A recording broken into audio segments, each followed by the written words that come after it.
yung Diyos na ating pinaglilingkuran ay Diyos na mayroong magandang plano sa kanyang mga anak. Kaya may magandang plano ang Diyos para sa iyo. May magandang plano ang Diyos para sa akin. Ang tanong lang, are we willing to know it?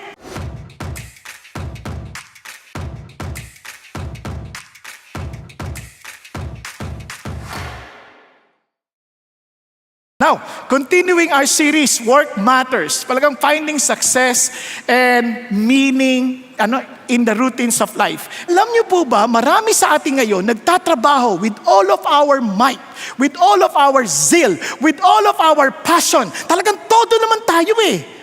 Pero ang pinakamasakit, pagdating ng panahon, pagharap natin sa Panginoon Diyos, sasabihin sa atin, hindi ito yung pinagagawa ko sa iyo. Di ba ang sakit nun? Type niyo bang ganyang buhay? Na at the end of the day, you are full of regrets. Naku, kung kailan matanda na ako, saka naman wala na akong pagkakataong magbago, saka naman wala na akong pagkakataong ayusin, wala na akong pagkakataong magsimula ulit. Do we want that kind of life? Ayaw natin ng regrets, ayaw natin ng ganong klaseng irony sa buhay. Kaya nga, ang ating topic ngayon, at ito na po yung last for our series, is to know God's will and be consecrated. Alamin natin ang kalooban ng Panginoon Diyos. Sabi nga ni Jesus Christ, if we all want to glorify God, si Jesus Christ mismo in His bodily form. Alam mo sabi ni Jesus Christ, I glorify thou me as I have glorified you. Sa John chapter 17 verse 4. For I have accomplished the work that you have entrusted me to do. Panginoon, luwalhatiin po ninyo ako tulad ng pagluwalhati ko sa inyo dahil isinagawa ko yung pinaggagawa nyo sa akin. Di ba? Ang sarap nung iniisip mo. Parang every day of our lives, if God will take and bring us home, can we honestly, confidently say, Lord, thank you. I've done my job. Lord, thank you. I've done the work that you've entrusted me to do. Yung bang katulad ni Paul, sasabihin natin, I fought the good fight of faith. Or pagdating natin, Lord, tapos na naman ang buong maghapon, ito na lang ba talaga ang buhay? Gusto natin ganong klaseng buhay? Obviously, ayaw natin yan. Si Jesus Christ did not live long. He lived only for 33 years and yet He was able to accomplish the work. It is finished. Ang sarap, no? Tapos ko, Panginoon Diyos. Tapos ko, aking Ama. And I pray that you and I will have the same kind of condition. Parang, Lord, every day of our life, pagkatapos ng araw na matutulog ka, Lord, thank you for you have allowed me to accomplish what I need to do for the day. Yun po ang ating hangad at yun din ang hangad ng Diyos. At ito po ang magandang balita. Alam niyo po ba ang Panginoon Diyos may plano sa atin? Sabi nga sa Jeremiah 29:11, I know the plans that I have for you, declares the Lord. The plans for what? For welfare, para sa iyong ikabubuti. Hindi para sa iyong kasiraan. Kundi ikaw ibigyan ng kinabukasan at pag-asa. Hindi natin paano hawak ang lahat ng bagay, no? At ito pong talatang ito ay ibinigay ni Jeremiah sa mga taga-Israel noong mga panahon na yun ay nawawalan na sila ng pag-asa dahil sila po'y na-exile. No, nung na-exile po sila, Panginoon Diyos, gano'n na to, paano na yung buhay namin? Pero sabi ng Panginoon, huwag kayong mag-alala, may plano ako sa inyo. Hindi para sa ikasisira ninyo, hindi para sa ikasasama ninyo, ito'y para sa inyong kinabukasan at pag-asa. And that is the kind of God we have. Yung Diyos na ating pinaglilingkuran ay Diyos na mayroong magandang plano sa kanyang mga anak. Kaya may magandang plano ang Diyos para sa iyo. May magandang plano ang Diyos para sa akin. Ang tanong lang, are we willing to know it? Kaya nga sabi ho ng Bible, itong magandang balita, I will instruct you. Si God mismo nagsasabi, I will instruct you and teach you in the way which you should go. I will counsel you with my eye upon you. Now, ang tanong, pag sinabi niya, I will counsel you, I will guide you, I will lead you, are you willing to listen? Handa ka bang makinig? Handa mo ba siyang pakinggan at alamin ang kanyang instruction? Handa mo bang malaman ang kanyang tinig? Kaya sabi ng Bible, my sheep know my voice and they follow me. Tama ba? Kaya are you excited to know that? Gusto mo bang malaman? Yun po ang ating pag-uusapan, kaya huwag kang kukurap at huwag kang pipikit ng tuloy-tuloy. Dahil baka mamiss mo at hindi mo marinig ang kalooban ng Diyos. Di ba? Bakit po? Now, how to know God's will? Nabasa natin kanina sa Romans chapter 12, 1-8, yung ating pong scripture reading. Ang ganda, nagbigay ang Diyos ng panuntunan para malaman natin. Now, ito pong malaking problema sa atin. Sabi ho nila that every choice we make, somehow the choices we make are what we are today. And alam niyo po ba kung gaano karaming choices ginagawa natin taon-taon? About 255,000 choices every day. Noon, ang bait ng Diyos sa atin, kasi ang isip ng tao, the more choices we have, the more freedom we have. Hindi ho yan totoo. Noon po, sabi ng Lord, do not eat the tree of the knowledge of good and evil. Para sabi ng Diyos, your only choice is either you trust me or you decide on your own. Tama? And pinili ng taong magdesisyon on their own. Hindi sila nakinig sa Diyos. They ate the fruit, so they are to decide, they are to discern what is good and what is evil. So tingnan nyo, noon, so habang patagal ng panahon, ang tao, gusto pa rin na sarili ng choices, ayaw na sumunod sa paraan ng Diyos. At yan ang nangyayari sa ating panahon ngayon. The more we thought we have freedom, the more we try to make choices, and in those choices, oftentimes, we choose the wrong thing. Oftentimes. Kasi we don't want to trust in God. Kaya nga napaka-importante itong how to know God's will. Paano? Naalala niyo, sabi niya, be consecrated. Kaya mami papaliwanag siya as we unveil in a short while. Sabi niya, if you want to know God's will, you need to consecrate. Anong consecrate? Consecrate the big thing of your life. Ano yung big? Your body, your intellect, and your gifts. Okay ba yan? Say it with me. Body, intellect, and gifts. Okay po? Body, intellect, and gifts. Ano bang ibig sabihin ng consecrate? So when we say our body is dedicated or consecrated to God, our body, our intellect is dedicated or consecrated to God. Our, as in gifts, are dedicated or consecrated to God. Lahat yan, Kanya. Nagkakaintindihan? So, anything that is done away from Him, na kung saan mo kinonsecrate, malayong hindi mo maintindihan ang kalooban ng Diyos. Kaya ito po, every day of our lives when we make decisions, kasi ganyan, tamad na ang tao magdesisyon eh. Ayaw na nila. Alam nyo kung ginagawa ng tao to know the will of God. Remember the word No. No. You have, sabi sa Ephesians chapter 5, verse, 16. Understand the will of God. Diba? Understand. You have to make a decision. And tao ngayon, ang ginagawa nila, binabasa na lang horoscope. O kaya nagkumakain ng fortune cookies. Ito ang will ni Lord. Ganun na lang. Yung iba ginagawa yung daily bread as their horoscope. Hindi ganun. You have to know, but you have first to consecrate ourselves. Are you following? So, paano yan? Gusto niyo malaman? Okay listen. Gusto mo naman Ulitin ko consecrate your body, consecrate your intellect, consecrate your gifts. Okay? Now let's start with the body. Tingnan natin. Therefore, I urge you brothers and sisters, by the mercies of God, to present. Yung word na present, yung word na dedicate, devote, or consecrate. Nagkakaintindihan? Now sabi niya, your bodies as a living and holy sacrifice. Now, tigil tayo sandali. Even if you do present your body to the Lord, kung hindi ka nakaranas ng therefore, wala rin yan. Naintindihan? Some people, they love to say, I offer my life or my body to God. Pero, hindi yan katanggap-tanggap by just merely offering your body to God. Kasi some people, they fall into religiosity. Nang magpapaka-religious sila, maggagawin na lahat ng mga religious rituals and rites, hoping that God will accept their offerings. Hindi, kaya tandaan nyo, mayroon mo ng therefore. Ganito yan, you'll never know the will of God unless you experience the therefore. Ano yung therefore? Yung therefore, di ba, may mga nauna siyang pinresent. Now that you have experienced this, you may now present your body. Are you following? Kaya di bali, mapapag-aralan natin yung Romans soon. Hindi pa ngayon. Romans, mapapag-aralan natin. Pero bibigyan ko ng overview a little. Yung Romans, yung chapters 1 to 11, diniscuss doon.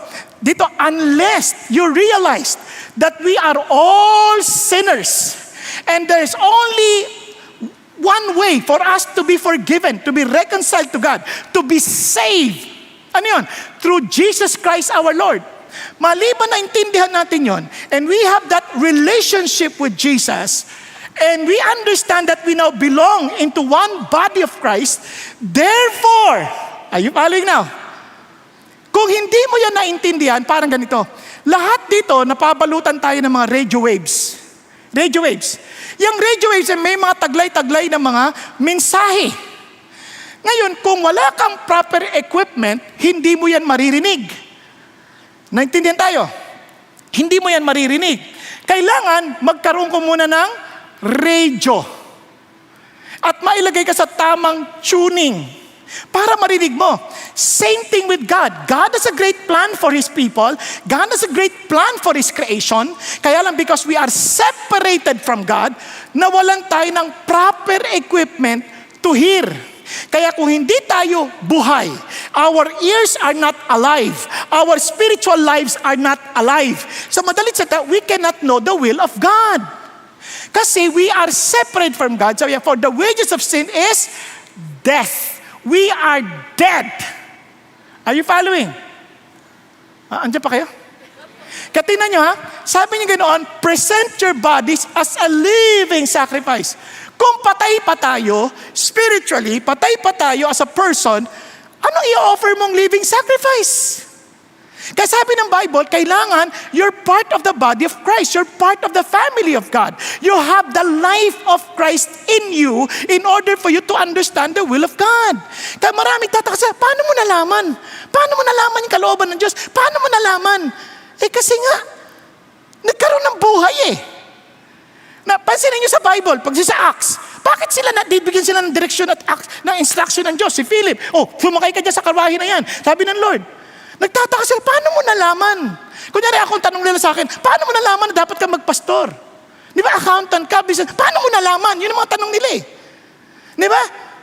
Hindi mo maintindihan kung wala kang relasyon sa Diyos. Hindi mo maintindihan, kahit ipaliwanag ko sa iyo, hindi mo maiintindihan hanggat wala kang koneksyon sa Diyos. Until you are alive in the Spirit, kaya nga, therefore, now that you are alive, brethren, this is now for those who are part of Christ, those who are one with Jesus Christ. Therefore, I urge you, brothers and sisters, dahil sa awa ng Diyos,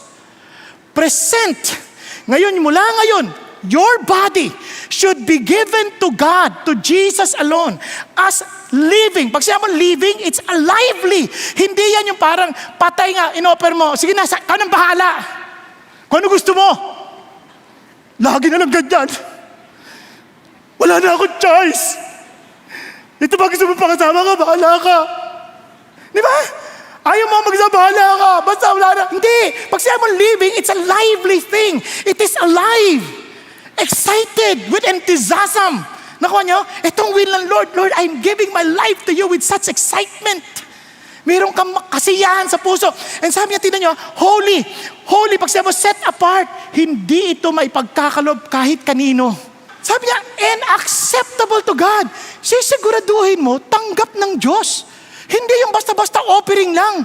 Kaya sabi nga ng Lord sa Malakay, mag-o-offer pa kayo ng bulag na oxen, mag-o-offer. Ngayon, ganun din, kung tayo magtatrabaho, kapag tayo nag-offer sa Diyos, yung bang trabaho mo talagang katanggap-tanggap sa isang hari, katanggap-tanggap sa isang hari ng mga hari.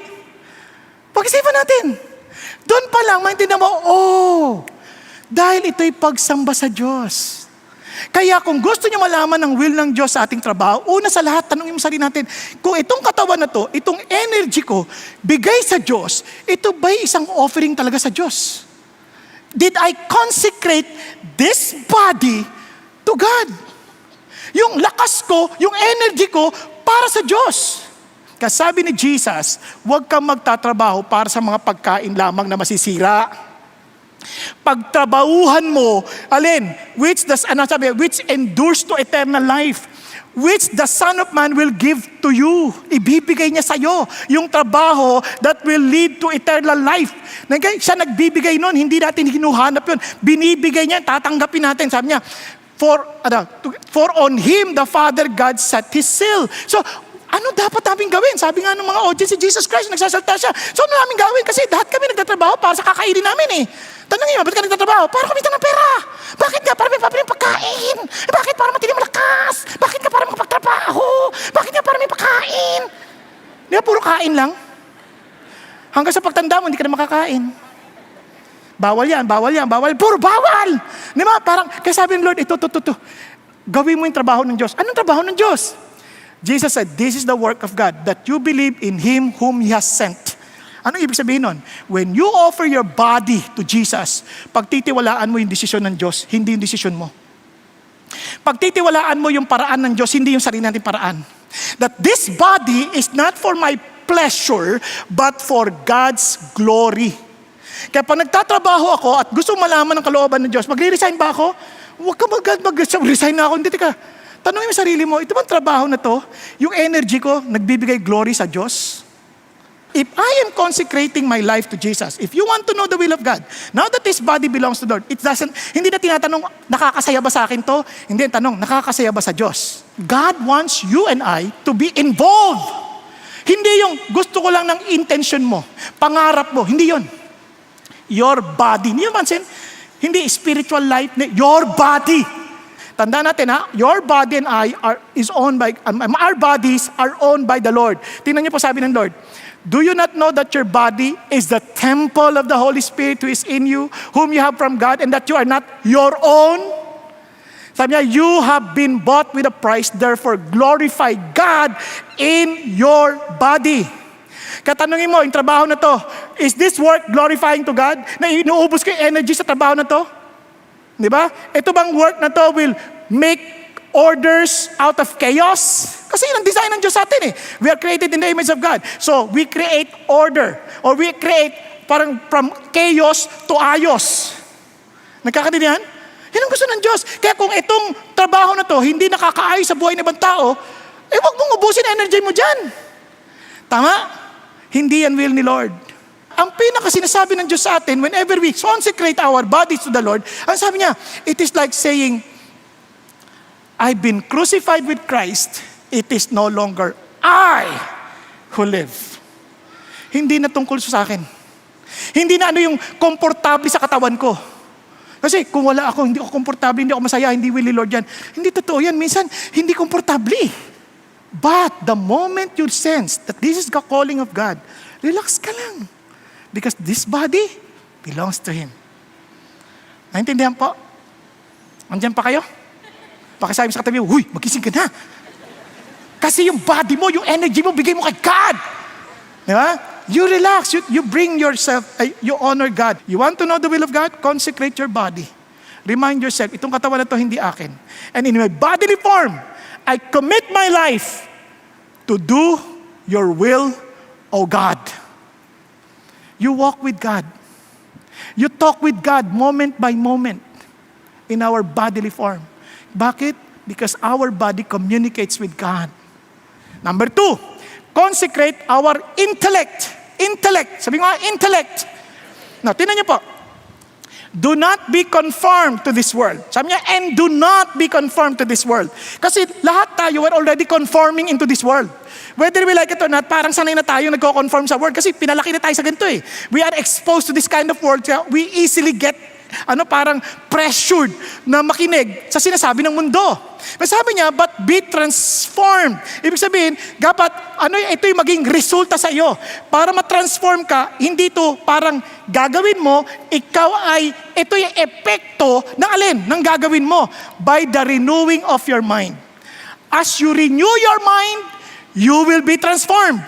Nasusundan po.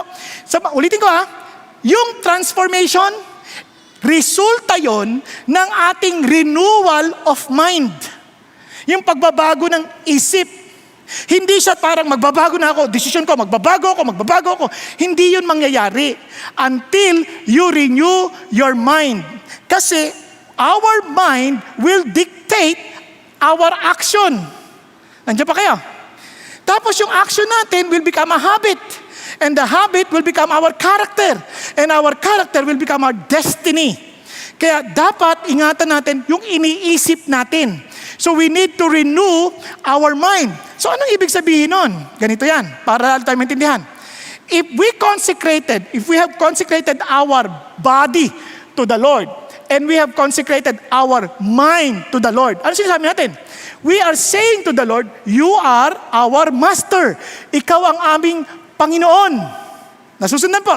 Sinasabi natin sa Diyos, Panginoon, ikaw po ang aming Panginoon. So kung siya yung ating Panginoon, ano sinasabi ni Jesus? Listen to this. Sabi niya, why do you call me Lord, Lord, and do not do what I say? Andiyan pa kayo? Hello? Kasi ang daming ganyan ngayon. Ay, si Jesus, Panginoon ko talaga yan. Panginoong Jesus, di ba? Iba, Papa Jesus, di ba? Papa John. Parang pizza na eh. Napakinggan niyo mabuti. Pag sinabi mong Lord, ang sabi ng Lord, huwag mong tawagin ng Lord, and you do not do what I say. Pag sinabi mong, ako Lord mo, at least you know what I'm saying, and you're doing what I told you to do. Tama ba? Gagawin mo yung, alam mo yung sinasabi ko, at ginagawa mo yung sinasabi ko. Pero kung hindi, huwag mo na akong tawaging Lord. Kaya marami, ang sibag-sibag para sa Lord, hindi naman yun ang pinagagawa sa kanila. Kaya sabi nga ni Lord, in the last days, many will come to me, Lord, Lord, did we not prophesy in your name? Did we not cast out demons in your name? Did we not perform miracles in your name? Ang sabi ni Jesus, pwede pa, hindi nga kita kilala eh. Lumayo-layo ka nga sa akin. Diba ko lang, lumayo ka nga sa akin. Diba, hindi mo kita kilala eh, ano ka ba? Yun ang sasabi. Parang, hindi ako kilala ni Lord. Kasi nga, only those who do the will of my Father. Kaya alamin mo, ano sinasabi ng Lord. So, ano sinasabi ng Lord? Alam nyo, kung gusto nyo ma-renew yung mind, paano ba tayo natututo mag-isip? Paano ba na-form yung isip natin? Paano na-form yan? Pag-isipan nyo, ano binabasa natin? Ano pinakikinggan natin? Tama ba? Ano ang ating mga pinanonood? You see, what we feed our mind, it affects our action. Naintindihan? Kasi sabi ng Lord, bantayan mo. Kaya nga sabi ni Lord, tinan mo, all scripture is inspired by God. Profitable for teaching, for reproof, for correction, for training in righteousness, so that the man of God may be equipped for every good work. Kung tayo anak ng Diyos, we want to do what is right before God, alam natin yung will ng Diyos, meditate on His Word. Meditate on His Word. Sino sa inyo gusto maging masaya? Honest, yung maging masaya. Good. Yung mga hindi nagtaas ang kamay, gusto yung maging malungkot. Gusto natin maging masaya. Tingnan nyo ha, blessed. Alam niya, anong saya na isang taong di lumalakad sa mga payo na masasama, ni hindi tumatayo sa daanan na masasama, ni hindi umuupo sa daanan ng mga manlilibak. Ano ibig sabihin nun? Ibig sabihin sa una, naglalakad lang kasama. Tapos ngayon, na-enjoy niya na. Tumayo na sila. Nag-uusap sila, kwentuhan. Nag-enjoy na sila. Mamaya, inupuan na. Napansin niyo ba yung kwento niya? Parang, patindi ng patindi ah. Sabi niya, pinagpala yung hindi ganyan. Kunit ang kanyang kasiyahan ay ang kalooban ng Diyos, ang pinag-uutos ng Diyos, at sa kanyang pinag-uutos, lagi niya itong pinag-iisipan, minemeditate, araw at gabi. Now, tingnan nyo, sabi niya, ano epekto niyan? Para siyang punong nakatanim sa tabi ng batisan at nagbubunga sa tamang panahon at ang kanyang dahon mayabong, hindi basta naglalagas. At ano man ang gawin niya, nagtatagumpay. Ang tagumpay, ano ibig sabihin niya? Hindi lang nag-prosper na yumaman, hindi. Yun lang masaya ka. Sa merong kang konting meron ka, matagumpay ka na nun. Kaya sabi ng Bible, tingnan nyo, para lalo natin ma-experience yan, feed our mind. This book of the law shall not what? Depart from your mouth. Ibig sabihin, out of the abundance of the heart. Punong-puno yung puso mo, yun ang lumalabas sa bibig. Yun ang lagi mong kinikwento. Yun ang lagi lumalabas every time sa ka lalabas. And sabi gano'n, and you shall meditate on it day and night. Pinag-iisipan mo. Araw hanggang gabi, pinag-iisipan, paano ba ginagawa yan? So that you may be careful to do according to all that is written in it. Look at the effect. Ikaw ay sasagana, at ikaw ay magtatagumpay. Di ba yun naman ang gusto natin? Ang problema, hindi natin dinedicate o kinonsecrate yung isip sa Diyos eh. Kaya hindi natin ang kalooban ng Diyos. Now, ito pong maganda. Let's continue sa Romans. Balikan natin Romans. Sino nyo ha? For through the grace given to me, I say to everyone among you, not to think more of himself, highly of himself, than he ought to think, but to think as to have sound judgment, as God has allotted to each a measure of faith. Ano sinasabi ng Diyos dito? Remember, transform your mind. Bakit? Tingnan nyo ha. For just as we have many parts in one body, and all the body's parts do not have the same function, so we who are many are as one body in Christ and individually parts of one another. Ano sinasabi ng Lord? Do not think highly of yourself. Hindi ikaw ang sentro ng mundo. Yan ang sinasabi ng Diyos. Hindi ka individualistic. Hindi lang sarili ang iniisip natin. Sabi niya we ought to think based on the grace given to us by God that we are all part of one body. Kasi ang utak natin ganito, wala akong pakialam sa kanila. Basta ako lang to. Wala akong pakialam sa sabihin nila. Wala akong pakialam sa katawan ni Kristo. Wala akong pakialam. No! Now that you have given your body to Jesus, that body belongs to the body of Christ. You are not of your own. We are not of our own. We belong to Jesus. So whenever we make decision, hindi lang sariling iniisip natin. Kaya sabi ni Paul, yung pang pagkain na yan, mabuti, masama. Ang tanong, yan ba'y makakastumble sa iba o hindi? Yun ang tanong. Nakuha natin? Kasi nga katawan na tayo eh. We are not to hurt each other. We belong into one body. Kaya wala nang inggitan. Hindi na to kompetisyon. Oy, mas magaling ako sa kanya. Hindi ganoon. Ang utak natin, hindi. I belong to the body. We are here to serve one another. Hindi na yung sarili ko iniisip. Yun ang utak. I know how to submit to one another because I belong into one body. That's the grace of God. Kaya anong utak natin ngayon? We need to submit. We need to submit. Si God may binigay siyang leadership, we need to submit. We are to consecrate our gift. Now, tandaan natin ha, tingnan nyo, for we are many, are one body in Christ. The moment we belong to Jesus, lahat tayo part na ng body ni Christ. And individually parts of one another. So sabihin mo sa katabi mo, magkaisa na tayo ha? Magkaisa na tayo. Tingnan mo yung katabi mo, kaya huwag ka matulog basta-basta. Tulog mo, tulog ko din. Kasi magkaisan tayo eh. Tingnan nyo, however, since we have gifts that differ according to the grace given to us, each of us is to use them properly. Kung prophecy, in proportion to one's faith. Para mabilis na lang. Ano ibig sabihin ng prophecy? It is declaring the message of God. Either foretelling, yung kasalukuyang nangyayari, or foretelling. Di ba? Kasi may sinasabi ang Diyos in advance eh. Now, so if service, in a service. So paglilingkod, sa paglilingkod mo. Sa mga nagtuturo, sa kanyang pagtuturo. Sa kanyang mga naghihikayat, sa kanyang paghihikayat. O sa pagpapataas ng moral. Ganyan. Or sa mga nagbibigay, maging mapagbigay lalo. Kasi may mga iba na nahihiya. Mapagbigay sa gusto lang tumulong, pero nakakaya ba akala nila nang iinsulto ko? Hindi, sabi niya, gawin mo with liberality. Di ba? At sa mga nangmumuno, sa mga sipagan mo kung may gift ka sa leadership. Sa maawa, maging masaya ka. Hindi naman parang, kawawa ka naman, lagi ka nalang nalulungkot. Gawin mo na may kasiyahan. Nakuha niyo sabihin? Sabi niya, para sasabi ng Diyos, lahat tayo may gift. In fact, sa Corinthians, nung didiscuss din ni Paul about the gifts, ito sabi niya, each one is given the manifestation of the Spirit for the common good. Kung tayo sa Panginoon Diyos, may spiritual gifts. Ba't hindi natin madiscover? Kasi nga we have not consecrated our body, hindi natin in-involve. Kaya kasi pag na-involve natin, malalaman natin. Kasi may magsasabi sa atin, alam mo, gifted ka sa ganito. Alam mo, gifted ka sa D-group pa lang. Sabi, alam mo, gifted ka dito. Na-obserbahan ka namin, gifted ka dito. Nakuha ninyo? Ito ba? Kaya sabi niya, for the common good, lahat yan, meron. Kaya if you belong to Jesus, you have a gift. You have a spiritual gift from the Lord. Kaya ibigay mo yan sa Diyos. Now, but one of the same Spirit works all these things, distributing to each one individually. Just as He wills, bigay ni God yan. Ibigay ni God yan. Iba yan sa talent. Yung talent, yung talagang natural born, given talent sa iyan. Ito spiritual gifts. Kunyari, pwede ka may talent na pagkanta, but you are not spiritually gifted to lead worship. Magkaiba yun. Nakuha niyo yung sabihin? Kaya haalamin mo yun, saan ka nilalagay ng Diyos? Now look at this. And if one member suffers, all the members suffer with it. If one member is honored, all the members rejoice with it. Everybody's involved. Now you are Christ's body and individually members of it. Wala nang kompetisyon, wala nang inggitan. If we are not serving one another, baka hindi mo pa kinonsecrate yung katawan mo kay Lord, hindi mo pa kinonsecrate yung gift mo kay God. Kaya I challenge you, huwag tayong parang, minsan, attend lang tayong Bible study, attend lang tayong service, expecting a blessing from the Lord. No! Be a blessing to others. Consecrate your gift to God. Importante yan, pati sa ating trabaho, understand that we have a gift from the Lord. Now, pag-isipan nyo mabuti. Nakita nyo ba ito? Laban, bawi. Kasi, di ba, ibibigay mo sa Diyos eh. Pag binigay sa'yo ng Diyos, para makita mo umaangat ka sa buhay, nag-grow ka, then understand your stair of call. Ano stair of call? O ano? Laban?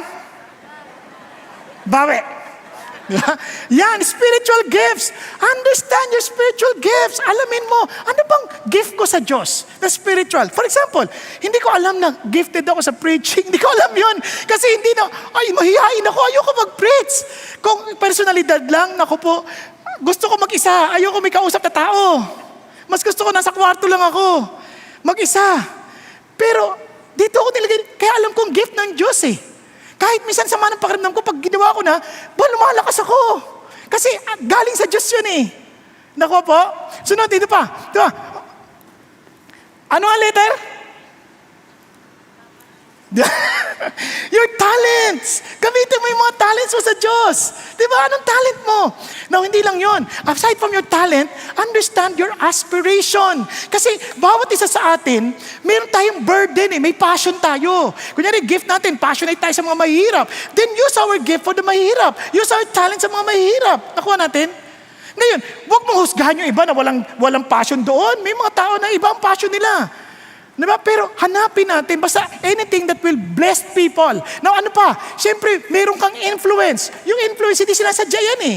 All of us, we have influence, whether we like it or not. Our sphere of influence. Sa kapitbahay, ikaw lang may influence dyan. Sa trabaho mo, ikaw lang may influence dyan. Sa mga classmates mo, always align it to the very mission of God. To go and make disciples of all nations. And finally, ano sasabi ng Diyos sa atin? Understand our realities. Diba? Our realities. Kasi may mga realities sa atin na hindi natin pwedeng baguhin. Anong realities na yan? Experience. Your experiences is very unique for you. Hindi lang pati yung personalidad mo, unique for you. Those are your realities. Gamitin mo yung for the Lord. Kaya nga sabi ng Lord, tinan mo napaka-importante sabi ng Lord dito, na paalala niya. Sabi niya, were you called while a slave? Yan ang reality mo eh. Do not worry about it. Gamitin mo yung reality ng mga kinagisnan mo. But if you are able also to become free, rather do that. Kung ano man kinagisnan mo, do that. Use it for God's glory. That's your reality.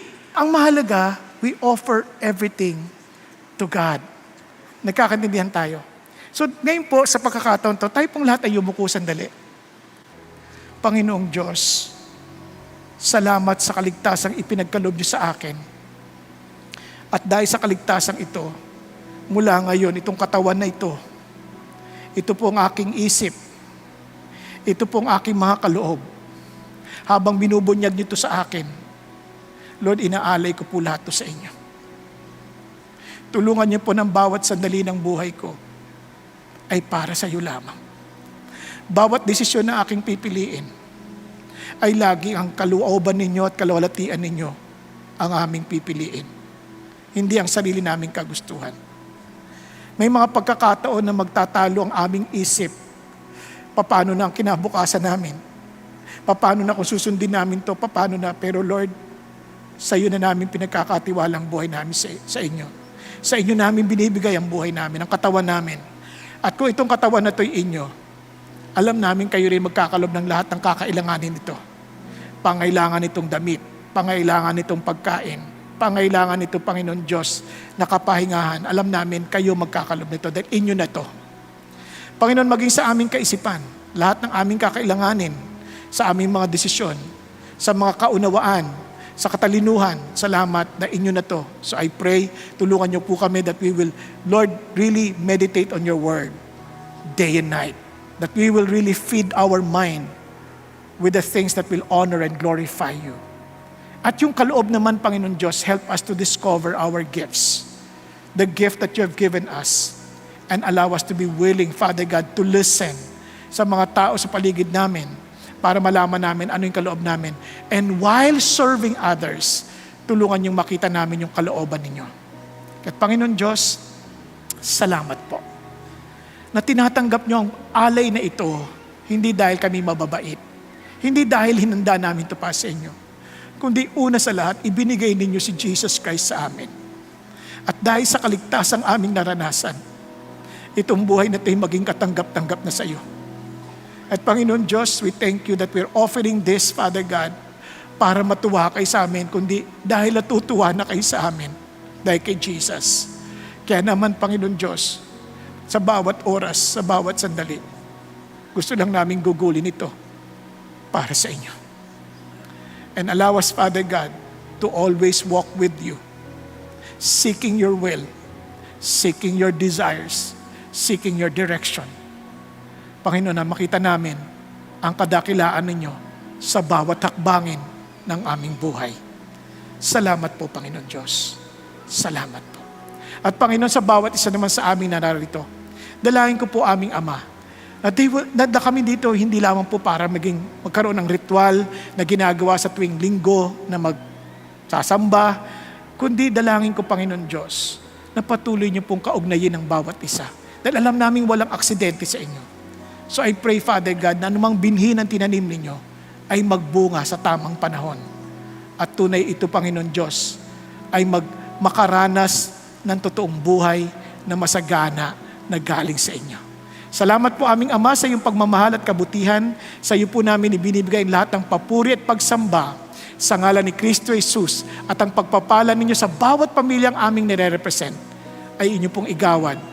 Salamat po. Sa lahat po, Panginoon Diyos, sa iyo lamang ang papuri. Amen. Amen. At amen. God bless.